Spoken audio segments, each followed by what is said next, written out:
Selamat pagi rekan-rekan semua. Terima kasih atas kehadirannya hari ini. Semoga kalian semua dalam kondisi sehat walafiat. Selamat datang di acara webinar yang kali ini pembahasannya adalah mengenai penanganan pertama pada penyakit kritis di lingkungan kerja. Mewakili manajemen PT Datascript, saya ucapkan terima kasih kepada tim YesDoc yang hari ini diwakili oleh Ibu Sharon yang juga selaku moderator ya hari ini. Dan juga saya ucapkan terima kasih kepada Ibu Dr. Niputu Omasi dari Osada Klinik Pratama selaku pembicara webinar hari ini. Ini Dr. Omasi cukup jauh ya karena beliau ada di Denpasar nih. Perlu teman-teman ketahui bahwa webinar hari ini adalah bagian dari implementasi sistem manajemen dan kinerja keselamatan dan kesehatan kerja, yang mana perusahaan kita PT Datascript mengadopsi beberapa standar dan panduan keselamatan dan kesehatan kerja baik standar nasional maupun internasional seperti ISO 45001-2018. Dalam upaya perusahaan mewujudkan kondisi kerja yang aman, sehat, dan juga memperhatikan keselamatan, perusahaan itu melakukan beberapa pelatihan, dan webinar hari ini bisa dianggap pelatihan yang diberikan perusahaan kepada karyawan. Temanya apa sih hari ini? Yang mungkin seperti yang sudah dikirim lewat undangan ya. Kita pembahasannya hari ini mengenai apa itu penyakit kritis, terus penanganan pertama jika ada rekan kerja yang sakit, terus apa sih yang harus dilakukan pada saat kejadian. Itu kita berharap dengan adanya webinar hari ini, amit-amit ya, apabila terjadi kondisi seperti itu, maka teman-teman yang ada di sini bisa tahu dan aware apa yang harus dilakukan pada untuk pertolongan pertamanya. Dan juga bisa belajar bagaimana mencegah terjadinya penyakit pada saat bekerja. Di sini juga saya berharap bahwa teman-teman yang hadir di sini bisa berbagi informasi kepada teman-teman yang tidak hadir di dalam webinar karena memang keterbatasan tempat. Semoga webinar hari ini bisa memperluas wawasan kita dan membawa manfaat bagi kita semua. Itu saja dari saya. Terima kasih. Selanjutnya saya kembalikan kepada tim YesDoc, kepada Ibu Shirley. Silakan Ibu Shirley. Baik, terima kasih banyak Ibu Katerina untuk sambutan hangatnya. Terima kasih juga untuk rekan-rekan PT Datascript, Ibu Dian, Bapak Gisa, Bapak Hanano yang sudah bantu acara webinar YesDoc pada pagi hari ini. Sebelumnya teman-teman izinkan saya perkenalkan diri terlebih dahulu seperti kata pepatah ya, tak kenal maka tak sayang. Saya Sharon selaku host untuk webinar pada pagi hari ini. Sekali lagi saya mengucapkan selamat datang untuk teman-teman yang sudah hadir pada acara webinar YesDoc Healthcare berkolaborasi dengan Datascript. Nah, teman-teman, yang bakalan kita bahas pagi hari ini seru banget nih. Kita akan bahas tentang penanganan pertama penyakit kritis yang bisa terjadi di lingkungan kerja. Kita ketahui tidak ada satu orang pun yang bisa memprediksi kapan atau penyakit apa yang bisa menyerang di masa depan. Tua maupun muda pastinya tak luput dari resiko penyakit kritis. Yang dapat kita lakukan adalah selalu siap siaga dalam menghadapinya. Apa aja sih yang harus kita lakukan ya ketika seseorang terkena penyakit kritis? Langsung aja kita dengerin dari narasumber dokter kita yang sudah hadir di sini. Kita bahas tuntas bersama dokter cantik, Dr. Nilu Putu Omasi Kiantimi atau yang biasa dipanggil Dr. Omasi, yang juga dokter di YesDoc. Sudah hadir di sini. Hai Dr. Omasi, apa kabar? Halo Mbak Sharon, apa kabar? Baik dok, Dokter Omasi ini nggak cuma cantik aja teman-teman. Beliau lulus sebagai dokter dari Universitas Udayana Bali dan saat ini Dokter Omasi berpraktik di RSU Bakti Rahayu Denpasar dan Klinik Osada Bali. Wah, jauh banget ya dok dari kita yang di Jakarta ya dok ya? Ya, salam dari Bali untuk semuanya. Salam sehat dok.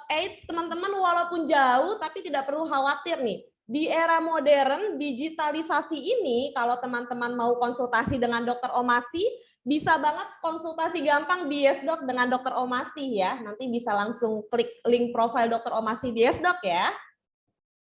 Oh iya teman-teman, jika nanti teman-teman ingin bertanya ya dengan Dr. Omasi, bisa banget ketik pertanyaan kamu di kolom komentar atau pada kolom Q&A. YesDoc akan memberikan giveaway OVO dengan total 300.000 untuk 3 orang peserta dengan pertanyaan menarik.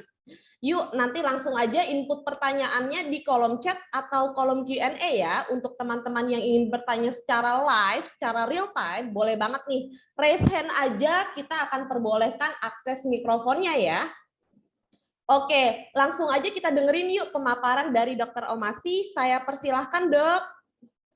Baik, terima kasih Mas Sharon. Saya izin share screen.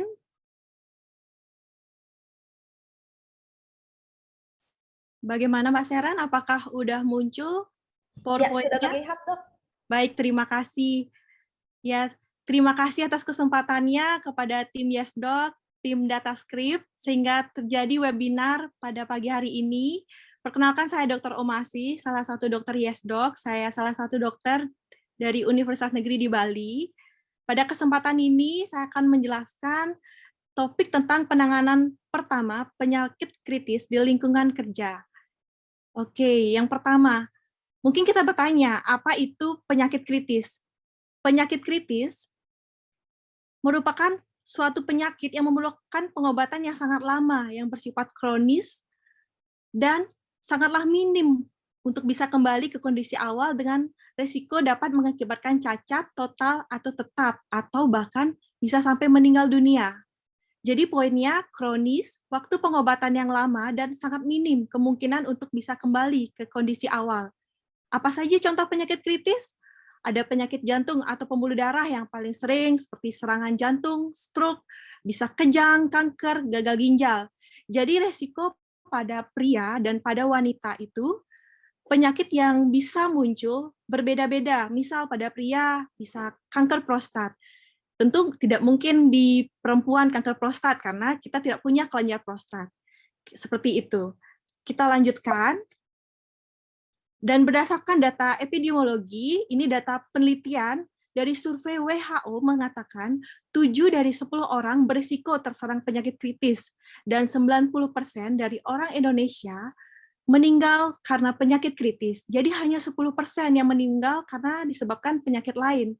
Dan berdasarkan data Riskesdas, Riset Kesehatan Dasar 2018 Kementerian Kesehatan Indonesia menunjukkan bahwa terjadi peningkatan prevalensi penyakit kritis pada usia produktif. Jadi semakin meningkat ya di usia produktif.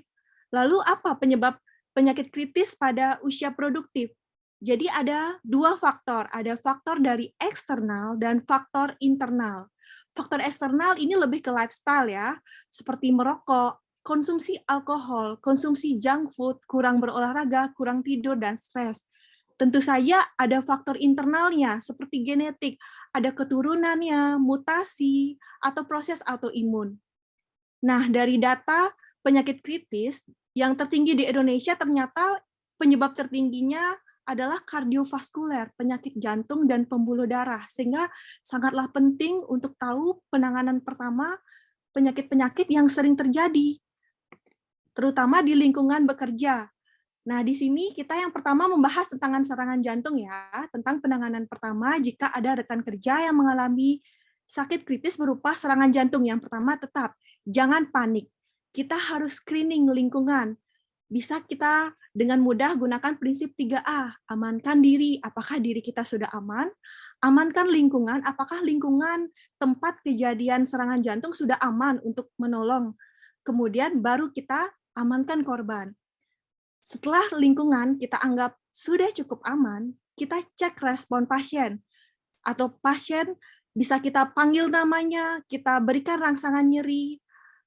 Kemudian kita secara simultan meminta bantuan. Jadi jangan jadi hero sendiri. Kita aktifkan emergency response, tunjuk orang, Pak yang baju merah, tolong telepon ambulan, di sini ada pasien serangan jantung. Dan jika ada AED atau alat untuk membantu resusitasi jantung paru, kita bisa ambil, dekatkan ke lokasi. Nah, sambil menunggu bala bantuan datang, kita cek nafas, cek nadi. Ini dilakukan selama 10 detik. Untuk evaluasi ini selama 10 detik, kita bagi menjadi 3 pola pikir. Yang pertama, jika nafasnya normal, nadinya teraba, kita tetap monitor. Jangan pernah meninggalkan orang dalam kondisi serangan jantung, kecuali kita dalam kondisi terpaksa karena tidak ada orang yang bisa memanggil bantuan. Dan berikutnya, jika nadinya teraba, tapi nafasnya tidak normal, dia tersengal-sengal, kita bisa berikan nafas bantuan. Satu nafas ini selama 6 detik atau 10 kali nafas bantuan dalam 1 menit. Dan kita tetap evaluasi nadi setiap 2 menit. Nah, jika ternyata tidak ada nadi, tidak ada nafas, kita ikuti algoritma ini, kita langsung memberikan bantuan CPR atau resusitasi jantung paru, seperti pada gambar. Ini pijat jantung paru yang sering kita lihat di TV-TV. Nah, untuk kompresi atau pijatan ini kita lakukan 30 kali, kemudian diikuti dengan 2 kali nafas buatan.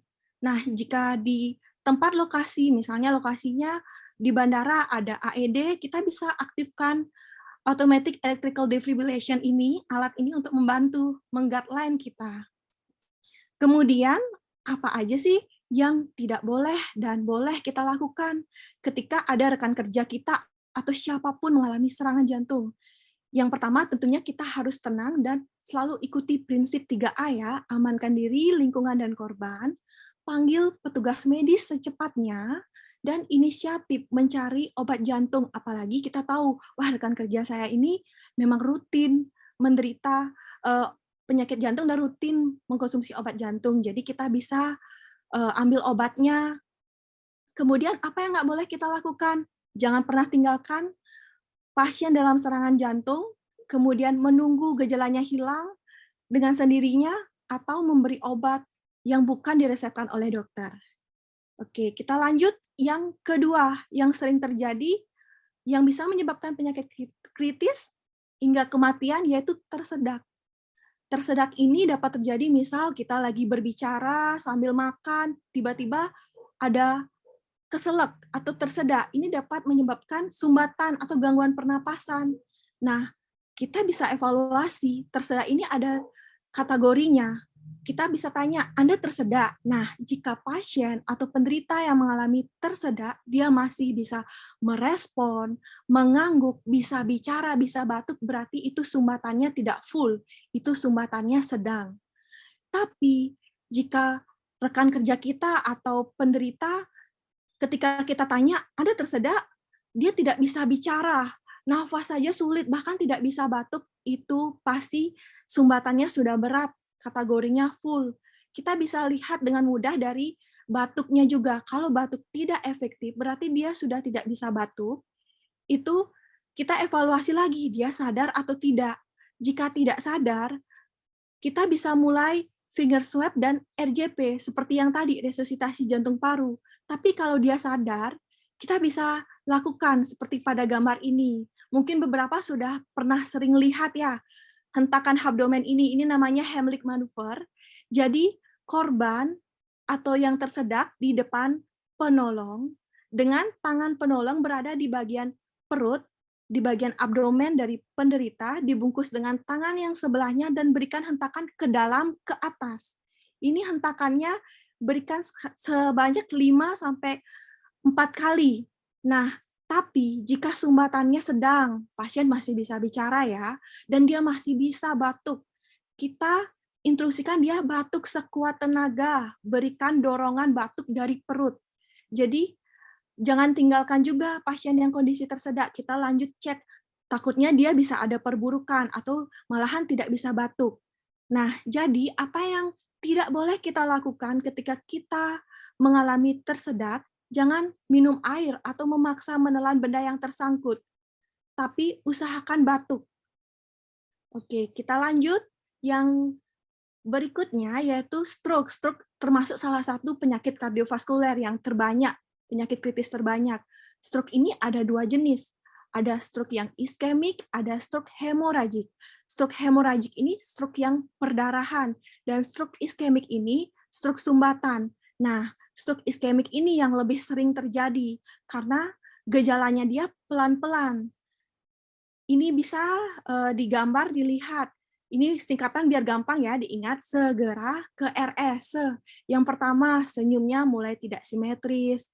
Ada mencong ke satu sisi, misalnya lagi bicara kok mencong. Kemudian ada gerakan separuh tubuh yang tiba-tiba melemah. Ada bicara pelo, bicaranya nggak jelas, padahal biasanya sebelum-sebelumnya bicaranya jelas. Mulai ada kebas atau kesemutan di separuh tubuh, ada rabun pada pandangan atau kok penglihatan mulai kabur ya. Dan ada sakit kepala hebat yang muncul tiba-tiba atau tidak pernah dirasakan sebelumnya. Sampai ada gangguan fungsi keseimbangan. Dan gejala tambahan lainnya bisa pingsan. Pingsan ini biasanya yang stroke hemoragik. Jadi stroke hemoragik ini lebih gawat dia. Mendadak, tiba-tiba pingsan, ternyata dicek, wah tensi udah 200 lebih. Kemudian, sangatlah penting ya, kalau udah ada gejala-gejala di atas, segeralah ke RS. Kenapa? Karena semakin cepat kita ke RS, sequelae atau gejala sisa dari stroke ini akan semakin ringan. Karena kita mengikuti alur dari fungsi pembuluh darah.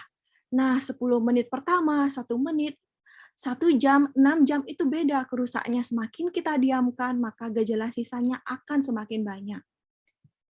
Oke, ini saya bahas sedikit tentang pingsan ya, karena sering dan tadi juga berkaitan dengan stroke. Pingsan itu penyebabnya ada berbagai macam faktor. Yang paling sering itu karena dehidrasi. Dehidrasi itu tubuh sangat kekurangan cairan karena kelelahan. Kemudian bisa juga karena shock, detak jantung yang terlalu cepat atau terlalu lambat, dan efek lain. Efek lain medis ini salah satunya yang tadi kita jelaskan, yaitu stroke. Nah, kalau ada rekan kerja kita yang tiba-tiba pingsan, apa yang harus kita lakukan? Yang pertama, kakinya harus lebih tinggi daripada kepala, biar ada aliran balik ke organ-organ penting jantung dan otak. Kemudian berikan dia bau-bauan yang menyengat untuk membantu mengembalikan kesadarannya, seperti minyak kayu putih. Nah, jika korban pingsan dan tiba-tiba dia muntah, miringkan kepalanya. Jadi jangan dia posisikan ke atas seperti ini, tapi miringkan ke kanan atau ke kiri agar muntahan atau air liur yang membuat tersumbat itu bisa mengalir keluar. Nah, jika dia sudah sadar, beri pasien minum dan jangan panik. Tetap tenang, apapun penanganan pertama penyakit apapun harus tetap tenang. Dan jika tidak membaik, segera hubungi tenaga medis. Berikutnya yang paling sering terjadi penyakit kritis yaitu epilepsi atau kejang. Kira-kira apa penyebab epilepsi? Epilepsi atau kejang ini karena ada bangkitan elektrikal di otak yang bikin irama otak tidak stabil. Nah, jenis epilepsi ini banyak sekali. Makanya tiap pasien punya jenis kejang yang berbeda-beda. Nah, yang paling sering ini kejang absen. Kejang absen ini dia akan bengong beberapa detik, 30 detik bengong, habis itu lanjut lagi dia sadar. Biasanya dia kalau lagi nulis, tiba-tiba dia ada tulisan jeda, kemudian lanjut. Ada tonik-klonik, ini kelojotan, seperti hentakan yang sering kita tahu kejang. Nah, dan ada status epileptikus. Jadi durasi kejang ini bervariasi tergantung penyebabnya, jenis kejangnya. Nah, apa yang bisa kita lakukan sebagai pertolongan pertama? Tentu yang pertama, kita amankan diri, amankan lingkungan, kita hindarkan korban dari benturan benda keras, benda tajam, atau kompor mungkin panas, jauhkan dari tempat yang berbahaya. Ingat selalu prinsipnya. Longgarkan pakaian, baju, miringkan kepalanya ke samping agar lidahnya tidak menutup saluran pernafasannya. Kemudian, biarkan kejang berlangsung. Jadi jangan memasukkan benda apapun ke mulut penderita yang sedang mengalami kejang. Nah, ketika penderita sudah selesai kejang dan sudah mulai sadar, berikan dia istirahat. Jangan tiba-tiba diberikan berbagai banyak pertanyaan, kamu kenapa? Kamu berikan dia waktu istirahat dan selalu laporkan kepada keluarga terdekat, kepada tenaga medis. Nah, ini hal-hal yang harus digarisbawahi. Apa saja nggak boleh dilakukan ketika ada rekan atau siapapun yang kejang. Jangan mengikat pasien yang sedang kejang. Memasukkan benda ke dalam mulut atau sampai menahan gerakan biar kejangnya berhenti. Ini jangan pernah dilakukan. Kemudian Yang paling sering lagi terjadi yaitu kecelakaan. Kecelakaan jika penanganan pertamanya kurang tepat bisa menyebabkan cacat permanen bahkan kelumpuhan. Nah, ini dari paling ringan dulu ya. Paling ringan anggap saja kesleo. Nah, biar gampang, ini ada ingatan RISE. R yang pertama rest. Lokasi yang kesleo, istirahatkan. Jangan dipaksa untuk aktivitas atau bekerja. Kompres dingin, berikan dia compression, bebat lokasinya biar tidak semakin bengkak, dan elevation, tinggikan dia. Nah, gimana kalau terjadi kecelakaan yang lebih parah ya, seperti patah tulang? Yang pertama, jangan berkerumun. Kenapa? Agar penderita atau korban mendapatkan cukup oksigen untuk bernafas. Nah, kalau dia ada curiga patah, jangan memindahkan posisi pada patah tulang ini akan sangat cedera nanti. Karena tulang yang patah ini bisa menekan saraf, pembuluh darah di sekitarnya. Longgarkan ikat pinggang, kancing, kerah baju agar peredaran darahnya tetap lancar. Nah, kalau misalnya ada perdarahan, tekan dan tutup bagian luka. Tapi jika kenapa darahnya tetap mengucur, ikat bagian atas luka yang dekat dengan jantung. Dan selalu panggil tim medis. Bisa panggil layanan darurat. Nah, apa aja yang perlu kita laporkan, jelaskan. Terjadi di mana lokasinya, jumlahnya, kondisi korban saat ini, lokasi tempat kejadian. Data ini sangat membantu kami dalam untuk menentukan pengobatan berikutnya. Oke, berarti sangat penting sekali ya untuk tahu penanganan pertama penyakit kritis dan mencegahnya. Pencegahan penyakit kritis ini harus dilakukan sejak sekarang. Ayo lakukan perilaku hidup bersih dan sehat sekarang juga.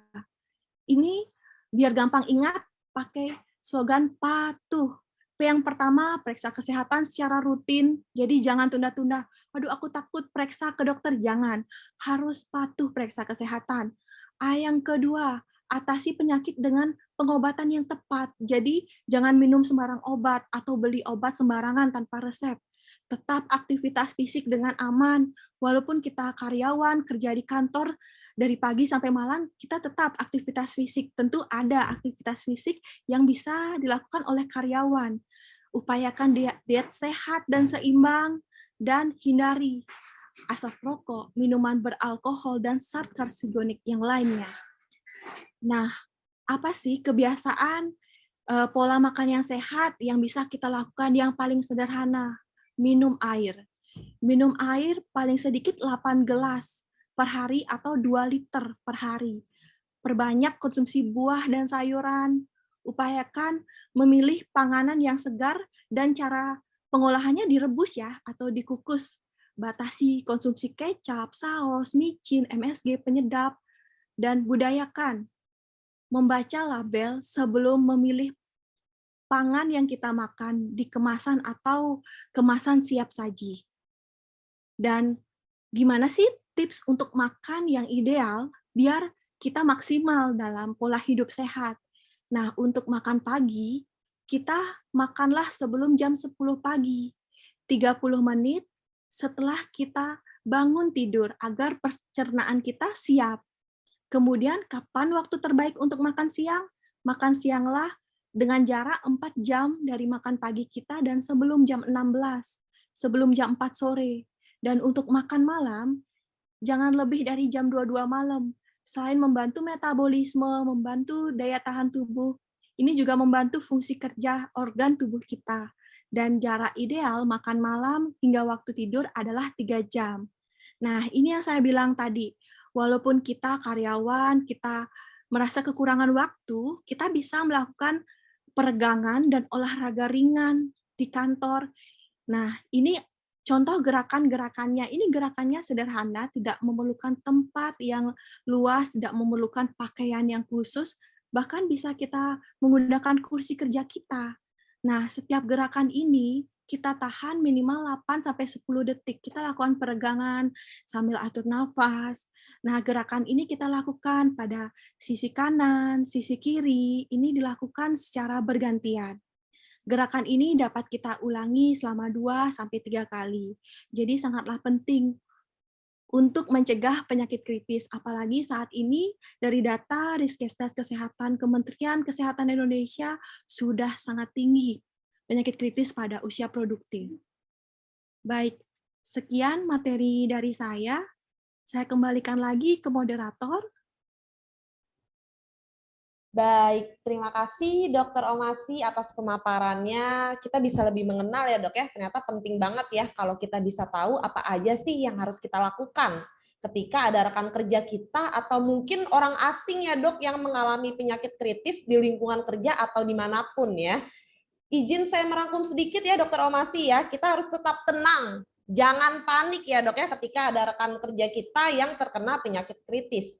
Ingat juga ya dok, patuh seperti kata dokter, periksa kesehatan secara rutin, atasi penyakit dengan pengobatan yang tepat, tetap aktivitas fisik dengan aman, upayakan diet sehat dan gizi seimbang, serta hindari asap rokok ya dok ya, dan minuman beralkohol.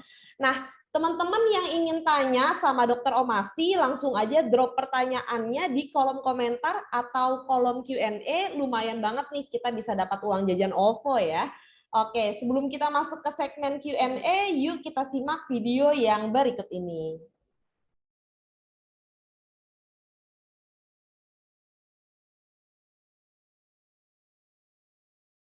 Butuh dokter untuk berkonsultasi masalah kesehatan, tapi nggak mau ribet.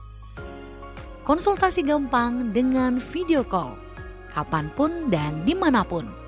Kamu bisa beneran ketemu, beneran nyaman, dan beneran ngobrol. Kamu bisa hubungi dokter umum 24 jam.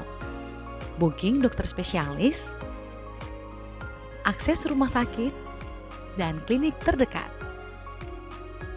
Beli obat setelah konsultasi. Ribuan dokter siap membantumu. Yes Dok, konsultasi gampang, anti ribet.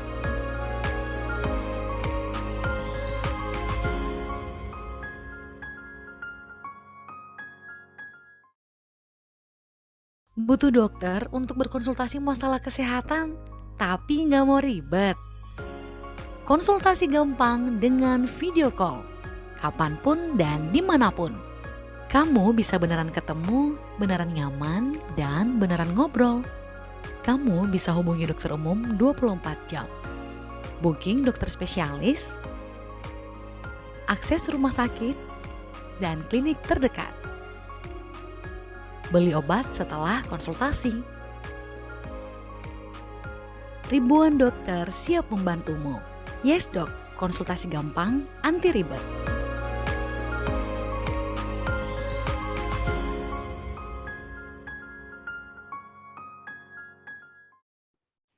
Oke, Dokter Omasi udah banyak banget nih dok yang tanya-tanya. Saya izin bacakan ya dok ya. Ya, baik, silakan Mbak Seran. Baik. Yang pertama dari Mai Paulin, bagaimana cara membedakan serangan GERD dan serangan jantung? Karena biasanya sama ya dok ya, rasa nyerinya di sekitar dada dan susah bernafas. Bagaimana nih dok? Iya, benar sekali. Wah, pertanyaannya bagus sekali ya. Ini pasti ilmu terapan dan sudah sering terjadi. Ya, kalau GERD itu kan gangguan di pencernaan ya.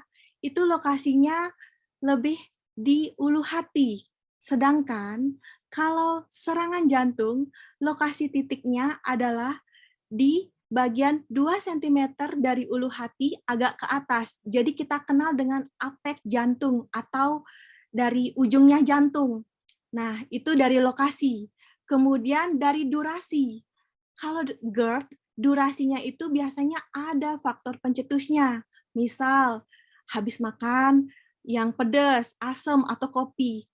Nah, kalau serangan jantung, dia durasinya akan menetap lebih dari 10-15 menit, nyerinya akan tajam, berupa nyeri tertusuk, bahkan menjalar ke bagian pangkal lengan, dan ada keringat dingin. Sedangkan kalau GERD, nyerinya akan terfokus di satu tempat. Memang nyerinya agak buram ya pada awal-awal dari keluhan, tapi serangan jantung dia punya penyerta lainnya, keringat dingin, nyeri menjalar, bisa dilokasikan di mana titik nyerinya.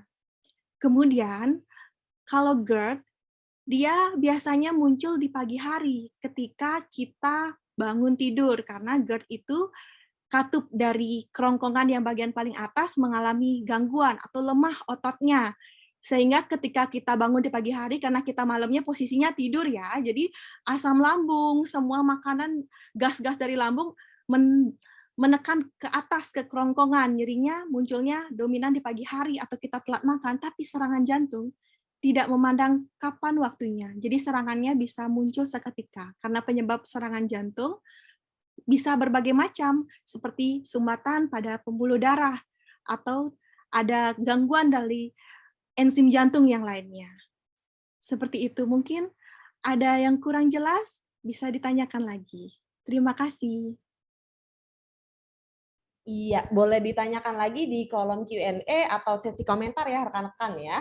Yang kedua nih dok, ada dari Kakak Aman, dok mau tanya apakah pasca stroke selalu terjadi seizure atau epilepsi? Adakah perbedaan antara kejang-kejang biasa dengan epilepsi?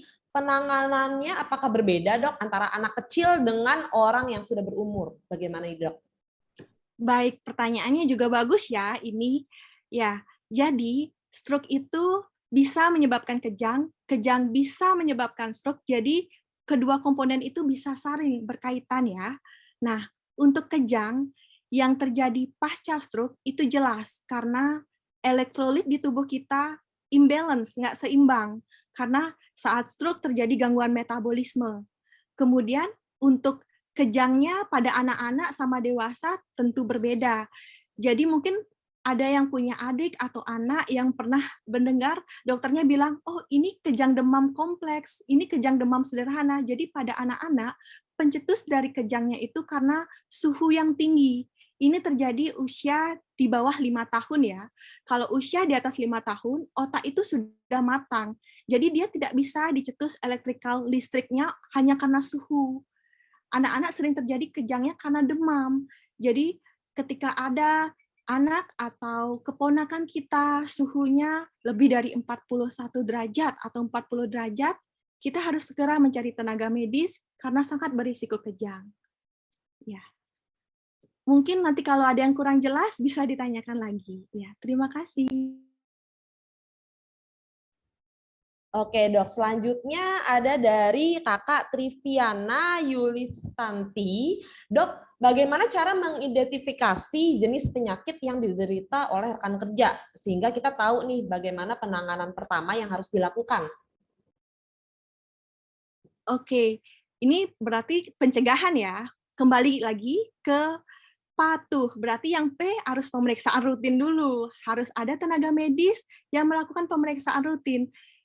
Apalagi sekarang di layanan kesehatan juga ada screening, jadi kita bisa tahu kita beresiko, walaupun kita belum terdiagnosis untuk penyakit A, kita bisa screening terlebih dahulu. Jadi kita harus rutin periksa kesehatan dan screening. Nah, untuk kita tahu ini kira-kira rekan kerja kita lagi sakit apa, kurang lebih kita bisa ikuti yang saya jelasin tadi. Ciri-cirinya ini lebih cenderung kemana, karena perlu banyak informasi, pemeriksaan fisik, jadi memang perlu tenaga medis untuk evaluasi ini kira-kira sakit apa, sehingga sangat perlu pencegahan dan screening untuk penyakit kritis ini. Ya, terima kasih. Oke Dokter Omasi, kita lanjut ke pertanyaan berikutnya. Ada dari Sari Mustika. Apakah siapa saja boleh melaksanakan prosedur CPR, dok? Apakah ada pengaturan mengenai kekuatan kompresi, interval kompresi, serta pemberian nafas buatannya? Silakan, dok.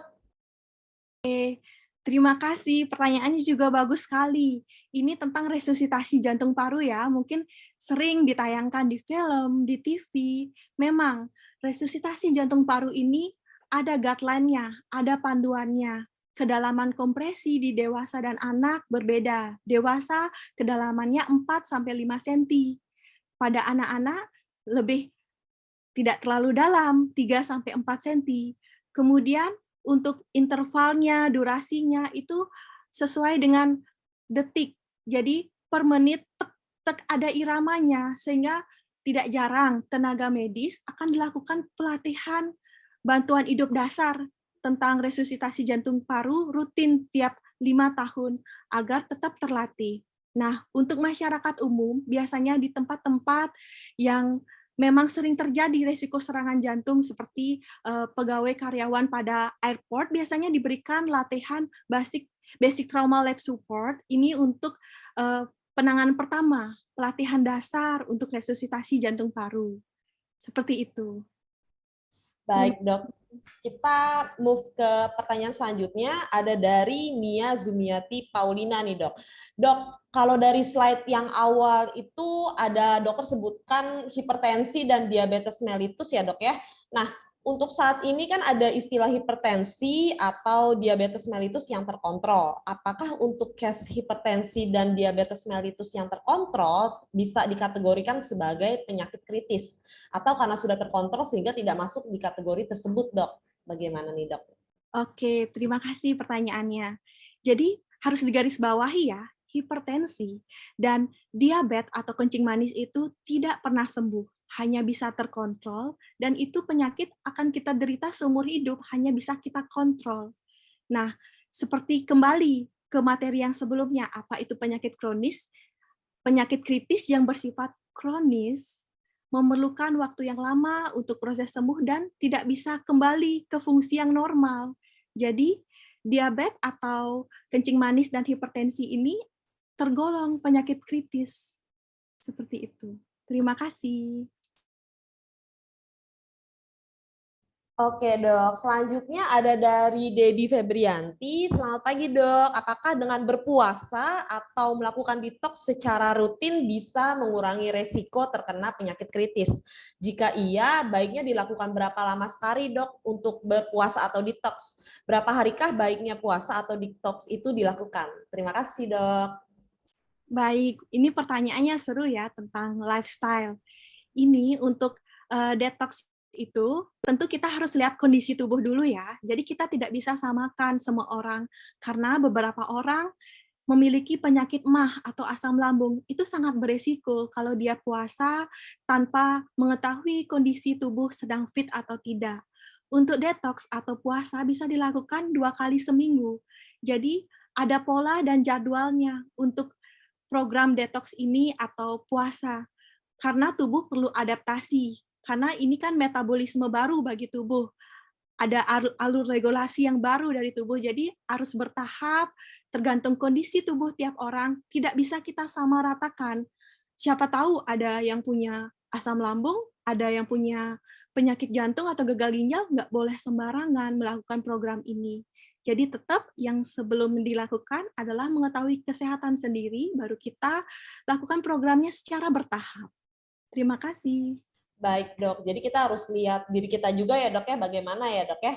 Oke, Dok. Selanjutnya, Dok, ada dari Kakak Abdurrahman. Apakah benar, Dok, jika ada yang mengalami stroke atau pingsan, penanganan pertamanya itu ujung jarinya diteling-teling ditusuk dengan jarum, Dok? Bagaimana nih, Dok? Saya juga penasaran nih, Dok. Oke, pertanyaannya seperti fakta atau mitos ya, ditusuk jarum ya. Mungkin saya juga pernah ketemu keluarga pasien di rumah sakit, dia dapat cerita di rumah. Jadi ketika pingsan, saya dapat tusuk jarum di bagian telapak kaki. Kalau misalnya keluar pembuluh darah, berarti masih hidup, seperti itu. Ini tetap saja bukan penanganan pertama ya. Ini mungkin fakta atau mitos. Tetap saja penanganan pertama harus menggunakan prinsip 3A. Amankan diri, lingkungan, dan korban atau penderita, apakah ini tergolong aman atau tidak. Siapa tahu jarum yang kita pakai nusuk itu adalah jarum yang ada bakteri tetanusnya, atau jarumnya tidak bersih, malah bisa jadi sumber infeksi. Apalagi pasien yang mengalami stroke atau kejang itu biasanya akan opname di rumah sakit, dan lokasi yang kita tusuk itu dengan jarum itu bisa jadi sumber masuknya kuman yang ada di lingkungan ke dalam tubuh pasien. Jadi jangan dilakukan. Lebih baik melakukan yang aman untuk diri kita, lingkungan, dan penderita. Terima kasih. Oke, Dokter Ramasi. Jadi mitos ya, Dok ya. Selanjutnya, Dok, dari Ines Kurnia, Dok, tangan yang sering kesumutan pada saat mengendari sepeda motor dengan jarak jauh penyebabnya kenapa ya, Dok ya? Apakah berbahaya, Dok? Ini agak berbeda ya, Dok ya, dengan topik kita, tapi boleh nih, Dok, saya juga pengen tahu nih, Dok. Oke, saya rasanya lagi dikonsulin sama pasien. Iya, jadi sering terjadi ini. Biasanya usia sudah di atas 30-an, udah ada riwayat, oh saya sering berkendara jauh, terpapar udara dingin, bahkan tidak menggunakan selop tangan. Ini merupakan salah satu bagian dari neuropati. Neuropati itu merupakan salah satu gangguan dari saraf perifer kita, saraf tepi kita di ujung-ujung jari, ujung-ujung kaki. Dia mengalami sensitivitas yang berlebihan karena terpapar suhu dingin yang terlalu lama atau terlalu sering. Mungkin ini agak gini ya, agak blur tentang ini apakah kesemutan karena stroke atau tidak, kayak gitu. Nah, kalau ini khas banget, apalagi ada riwayat sering berkendara motor, jaraknya jauh, terpapar udara dingin, apalagi tiap hari ya, pagi, malam. Sedangkan kalau kesemutan stroke itu dia khas sekali. Kesemutannya separuh tubuh. Jadi dia antara dia tangan kanan dan kaki kanan aja kesemutannya, sebelah aja, tapi kirinya enggak. Kayak gitu. Terima kasih. Oke, Dok. Kita ke pertanyaan selanjutnya, Dok. Ada dari Widodo Budi Kusumo. Dok, tes lab apa yang bisa kita pakai untuk kita bisa mengetahui apakah di dalam tubuh kita ada tanda-tanda terkena penyakit kritis seperti stroke, diabetes, jantung, dan lain-lain. Bagaimana nih, Dok? Oke, biasanya di perusahaan-perusahaan pasti akan melakukan medical check up untuk karyawannya yang dilakukan tiap 1 tahun. Jadi itu sudah ada prosedur untuk keselamatan kerja karyawan.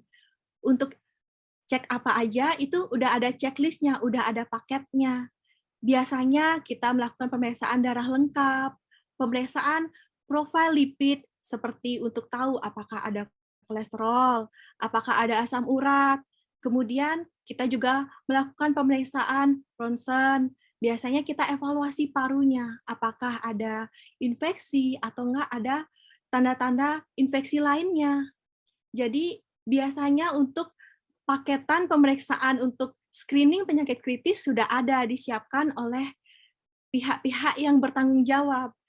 Medical check up gitu biasanya kita bilang MCU. Mari kita cek MCU tiap 1 tahun kayak gitu untuk screening penyakit kritis. Terima kasih. Oke, Dok. Jadi harus rutin juga ya, Dok ya. Selanjutnya nih, Dok. Ada dari Karyono. Selamat siang, Dok. Ada istilah di masyarakat umum terkena angin duduk. Nah, dalam istilah medis itu apa ya, Dok ya? Pencegahan dan pendeteksi gejalanya bagaimana ya, Dok ya? Oke, terima kasih. Selamat siang juga. Angin duduk atau di istilah medis kita kenal dengan common cold. Jadi itu kondisi tubuh kita memang sedang tidak prima, kurang istirahat, kurang asupan nutrisi, kemudian kita terpapar aktivitas yang berat, terpapar udara yang tidak bagus, itu akan menyebabkan kondisi tubuh kita drop, lemes, merasa nggak enak badan meriang-meriang, tapi dicek suhu ternyata nggak demam, kepala sakit, hidung mampet, itu common cold.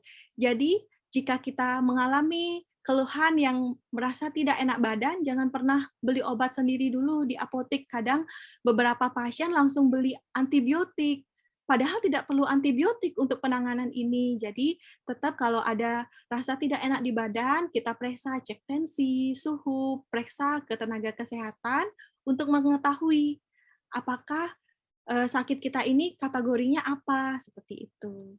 Terima kasih. Oke, Dok. Kita lanjut ke pertanyaan selanjutnya. Ada dari Dwi Regina. Dok, bagaimana pertolongan pertama bagi penderita asma ya, Dok ya? Oke, terima kasih Mbak Dwi. Ya, untuk asma itu merupakan salah satu gangguan pernafasan yang khas banget. Jadi biasanya rekan kerja kita atau lingkungan sekitar kita yang punya asma, dia memang punya riwayat asma. Nah, ciri-cirinya apa? Dia akan sesak, tapi suaranya khas.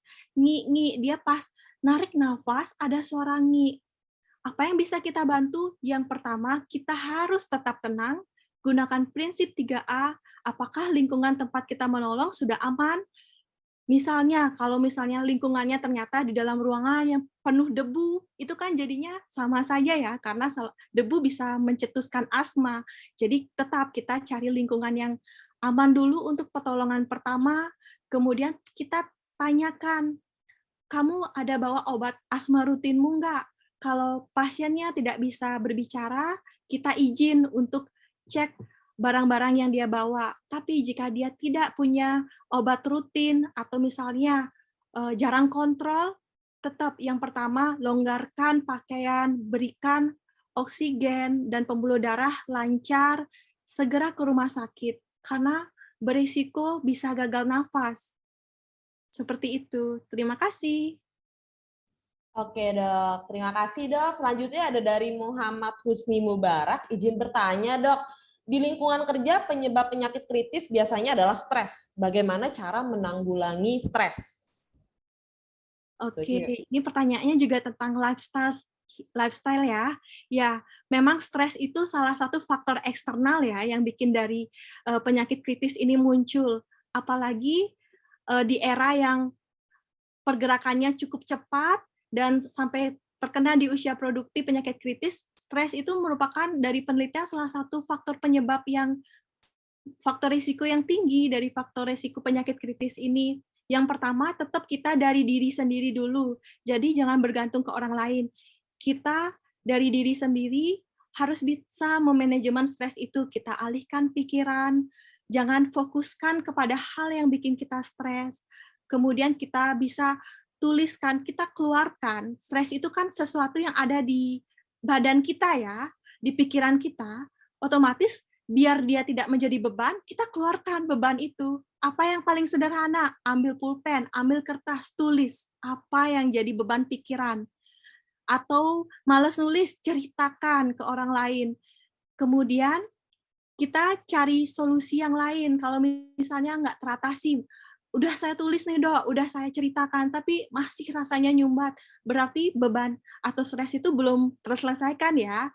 Tetap kita cari jalan keluarnya. Jalan keluarnya bisa kita konsultasikan ke psikolog misalnya sudah sangat mengganggu sekali, tetap kita harus mencari tenaga medis yang berkompeten karena beresiko sekali. Stres itu bisa juga menyebabkan asam lambung meningkat, bisa stres bisa menyebabkan stroke, tensi tinggi. Jadi banyak hal. Jadi dari saya sih tetap dari diri kita sendiri. Jika dari diri kita sendiri tidak bisa menolong, kita bisa cari pertolongan ke orang yang berkompeten di bidangnya. Terima kasih. Oke dok, selanjutnya nih dok, masih relevan nih dok dengan pertanyaan sebelumnya. Dari kakak Heru Antoni, dok mau tanya, saya dulu mah, tapi alhamdulillah tidak pernah kambuh lagi karena menjaga pola makan dan jadwalnya.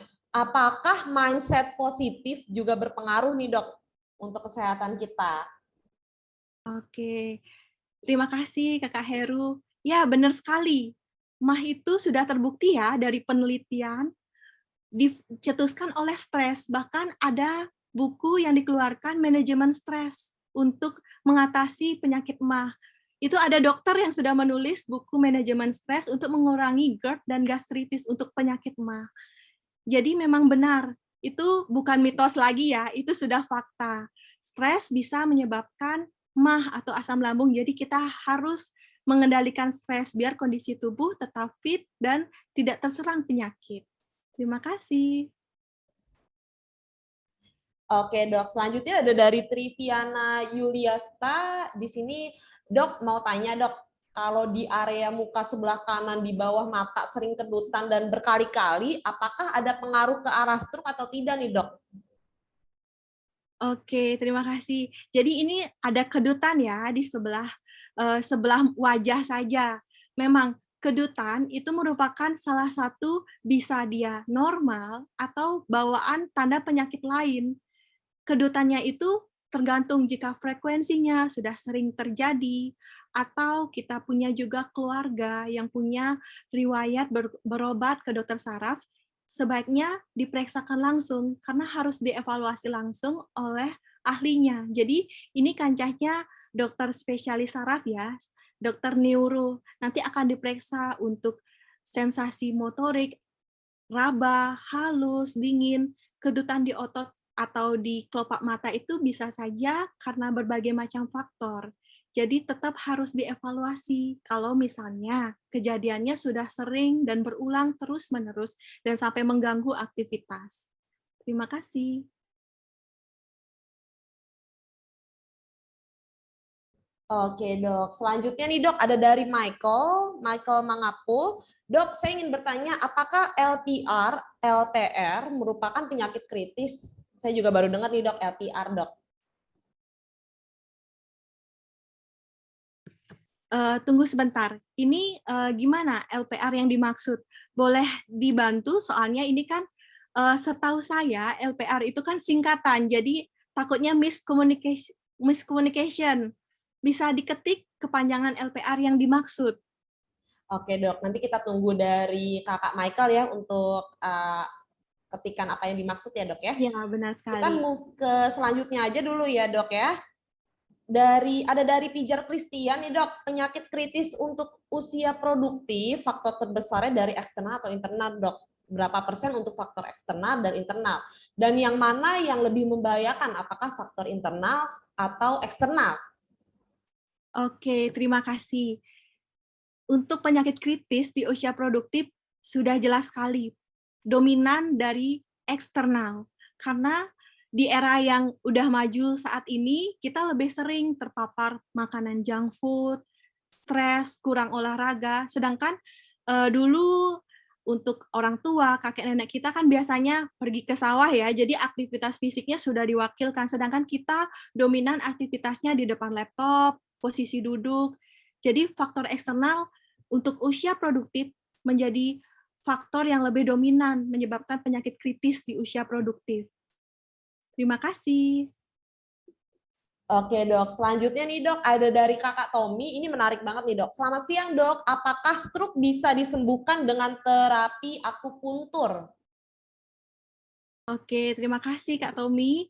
Ya, jadi untuk pengobatan penyakit apapun, kita memang bergerak di dua bidang ya, dari segi medis dan segi non-medis. Akupuntur merupakan salah satu segi non-medis ya, tapi tetap penyakit stroke tidak bisa hilang hanya dengan pengobatan akupuntur saja. Jadi harus ada kolaborasi, karena pasien stroke dia pasti akan perlu penanganan medis seperti obat-obatan, evaluasi untuk kondisi stroke di kepalanya seperti CT scan, seperti itu. Jadi bisa dibantu, tapi harus berkolaborasi dengan medis. Tidak bisa hanya berjalan di satu sisi saja, misalnya di non-medis saja. Seperti itu. Terima kasih. Oke dok, kita kembali ke pertanyaan sebelumnya dari kakak Michael ya dok ya. Untuk LPR itu ada laryngopharyngeal reflux. Iya, oke. Laryngopharyngeal reflux. Jadi itu yang sering kita dengar dengan kalau bahasa awamnya itu GERD. Laring itu merupakan bagian dari kerongkongan dari saluran tubuh kita. Laringo dan paring. Laring dan paring itu merupakan bagian kerongkongan dan tenggorokan dari saluran tubuh kita. Reflux itu adalah gerakan arus balik. Jadi yang seharusnya dia dari luar ke dalam, gerakannya dari atas ke bawah ya. Misalnya kita minum kan gerakannya dari atas ke bawah ya, aliran airnya. Reflux itu ada aliran balik. Nah, laryngopharyngeal reflux. Nah, ini merupakan penyakit yang bisa dikategorikan penyakit kritis jika dia memenuhi 3 kriteria di atas. Dia tidak bisa sembuh, dia berlangsungnya kronis, dan memerlukan pengobatan jangka panjang. Jadi ini memang salah satu kelainan dari bentuk tubuh, bentuk anatomi tubuh, laryngopharyngeal reflux ini. Terima kasih. Oke dok, kita move ke pertanyaan selanjutnya ya dok ya. Dari Sylvia Alfrida nih dok, bagaimana pencegahan untuk penyakit HNP atau syaraf kejepit? Oke, terima kasih ya pertanyaannya tentang HNP ya. Ini sering terjadi ya, apalagi dengan posisi yang salah ngangkat barang. HNP itu kita harus tahu, itu terjadi karena kitanya sendiri salah dalam melakukan aktivitas. Misal, kita posisi bungkuk langsung mengangkat benda berat, menyebabkan saluran saraf di tulang belakang kita terjepit. Nah, sehingga HNP ini lebih ke pencegahan. Jika sudah terjadi, kita harus segera untuk ke tenaga medis, ke dokter saraf, karena ini perlu penanganan yang khusus, penanganan yang jangka panjang untuk mengembalikan posisi saraf ke alurnya semula. Jadi lebih ke pencegahan untuk HNP atau LBP, low back pain, HNP ini sama. Terima kasih. Oke dok, kita pertanyaan terakhir ya dok ya. Di sini ada dari Widodo Budi Kusumo. Pneumonia paru-paru basah apakah termasuk penyakit kritis dok? Oke, terima kasih pertanyaannya. Di sini saya luruskan ya, pneumonia itu merupakan infeksi bakteri. Jadi bukan paru-paru basah. Paru-paru basah dari segi medis tidak ada penyakit itu ya. Itu penyakit awam mungkin yang dikenal paru-paru basah, telapak tangan mudah basah kayak gitu. Jadi pneumonia itu bukan paru-paru basah. Pneumonia itu adalah adanya infeksi bakteri, bakteri di paru-paru kita. Jadi paru-paru itu ada rongga-rongga, dia bisa kena paru-paru kanan, bisa kena paru-paru kiri, harus dievaluasi dengan ronsen.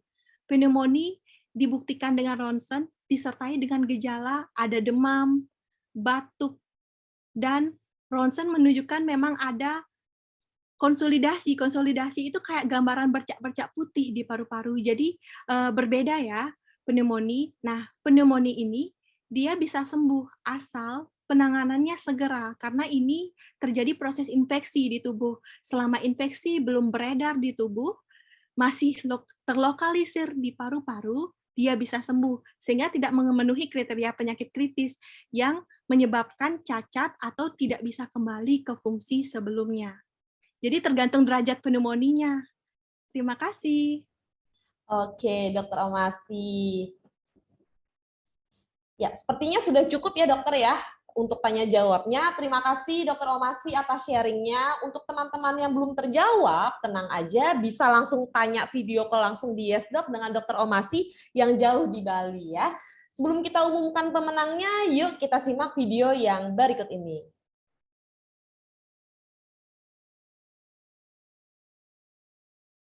Butuh dokter untuk berkonsultasi masalah kesehatan, tapi nggak mau ribet. Konsultasi gampang dengan video call, kapanpun dan dimanapun. Kamu bisa beneran ketemu, beneran nyaman, dan beneran ngobrol. Kamu bisa hubungi dokter umum 24 jam. Booking dokter spesialis, akses rumah sakit, dan klinik terdekat.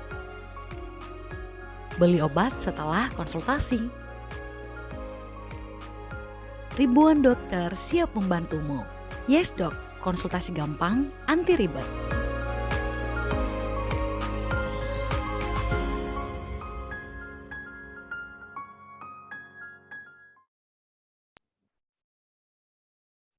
Baik, nggak usah lama-lama lagi ya, kita langsung aja umumin pemenangnya dengan 4 pertanyaan menarik, dengan 3 pertanyaan menarik ya maksud saya ya.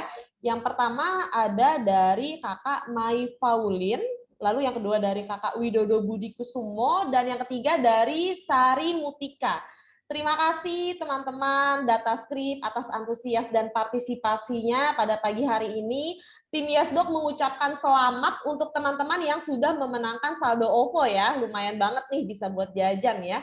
Jangan lupa untuk pemenang chat atau DM ke Instagram YesDoc di YesDoc_ID. Ikutin alur klaim hadiahnya ya. Dan jangan lupa follow juga Instagram YesDoc_ID. Baik, teman-teman, demikian kita sampai di penghujung acara. Terima kasih Dokter Omasi atas pemaparannya. Terima kasih juga atas kehadiran dan antusias para peserta yang hadir. Karena semangat kalian, acara webinar ini terasa sangat istimewa ya. Terima kasih juga untuk Ibu Katerina, Ibu Dian, Bapak Hanano, dan Bapak Gisa atas kesempatan yang sudah diberikan. Semoga sharing webinar YesDoc pagi hari ini bisa menambah wawasan ya, dan bisa lebih bermanfaat. Sukses dan sehat selalu, sampai ketemu di webinar YesDoc Healthcare selanjutnya. Terima kasih.